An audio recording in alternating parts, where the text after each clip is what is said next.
This is William Michael of the Classical Liberal Arts Academy, and in this video we're going to continue our study of Lesson 8 in Classical Grammar, studying pronouns. This is the second tutorial on Lesson 8. In the first tutorial, as you can see on the screen here, in Article 63, we learned what pronouns are in general. We read all words may be considered pronouns, or at least have a pronominal or pronoun-like character, which are capable of being used as nouns, but carry with them a simple relational notion. In other words, which instead of naming or describing an object, enable us to recognize it by some relation of definiteness or indefiniteness, of place, of kind, and so on. So to put it most simply, a pronoun is a word that can be used in place of a noun. It does not name a thing or describe anything as a noun does, but it simply identifies a relation between the word and a noun already named or already known to the reader or hearer. So that's the description of pronouns in general, and then in that first tutorial we studied the first part, and we learned about the personal pronouns and the different persons that are signified by pronouns, the first, second, and third person, and the personal pronouns that relate to these persons. Here in this chart we studied the declension of pronouns. We see the personal pronouns I, we, thou, you, he, she, it, and they. We see the relative and interrogative pronouns who and which. And finally, in this chart, we see demonstrative pronouns, this and that. We studied these things in that first tutorial, then went on to learn about reflexive pronouns in Articles 66 and 67. So, if you're not familiar with the content that I've just mentioned here, you should go back and continue studying the first tutorial before moving on to new material. But we're going to get started with the second section of this lesson on pronouns, and in this tutorial we're going to study demonstrative pronouns. Demonstrative pronouns. We learn in Article 68 what demonstrative pronouns are. We learn the demonstrative pronouns are this and that. The demonstrative pronouns are this and that. And we're told here in parentheses that demonstrative means pointing out. Pronouns that demonstrate something or point something out. And we see that the two demonstrative pronouns are this and that. The plural for this is these. The plural for that is those. This and that. Article 69 tells us that the demonstrative pronoun this points out what is near to the speaker. This points out what is near to the speaker. The pronoun that points out what is further from the speaker. So this points out something near, and that points out something further.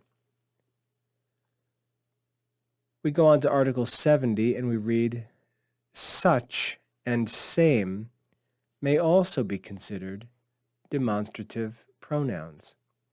Such and same may also be considered demonstrative pronouns.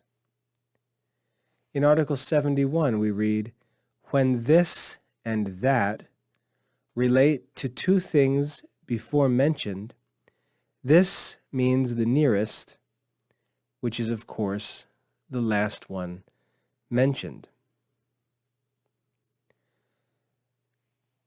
So Article 71 there says that if we speak of two things, let's say I were to say something like, I had a sandwich and an ice cream cone. This I bought at the store. That I made myself. Here we use the demonstrative pronouns to refer back to the things we had named at the beginning of the sentence. This is what it means that this is used to identify what is nearest, the thing that was mentioned second. In this case of the sandwich and the ice cream cone, it would be the ice cream cone was referred to as this. And that referred back further to the sandwich. So this and that can be used to refer to previously named things spoken together, referring by this to that which is nearer, that which is said second, and that back to which was said first. So let's keep moving here. Here at the bottom of the page, you see that the word demonstrative pronoun, demonstrative, comes from the Latin demonstrare, which means to point out or to show something. In Article 72, we read, such may be considered a demonstrative pronoun indicating or pointing out the kind of thing. And here we have an example, such a man, such a man. Such may be considered a demonstrative pronoun because it indicates or points out the kind of a thing. Let's move on to Article 73. To this class belongs also the same. The same should also be considered a demonstrative pronoun, which points out an object by means of the relation of identity. The same is also a demonstrative pronoun. It points out an object by means of the relation of identity. Two things are the same. We have an example here from John chapter 15. He that abideth in me, and I in him, the same bringeth forth much fruit. We see that's a quote from John chapter 15, verse 5. He that abideth in me, and I in him, the same bringeth forth much fruit. And here we see the same being used as a demonstrative pronoun.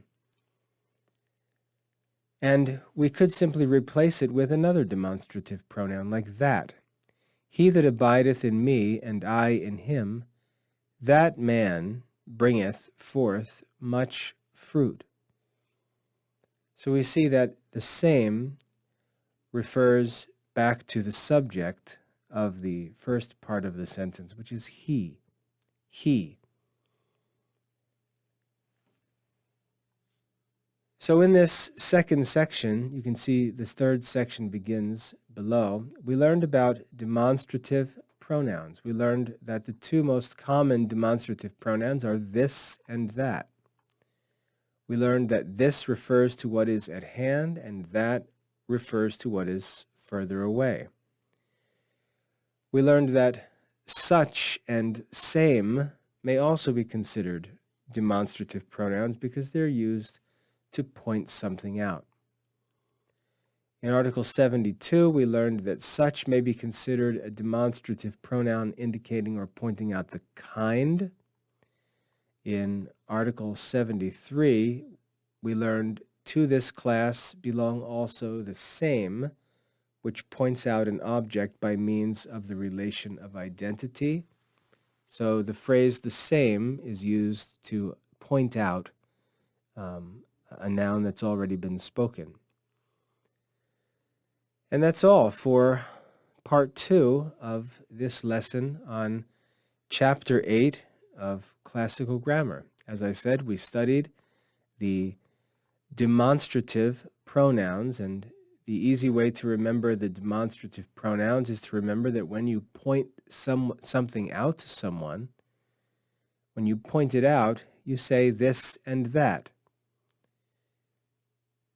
The pronouns this and that are good examples of the concepts of demonstrative pronouns.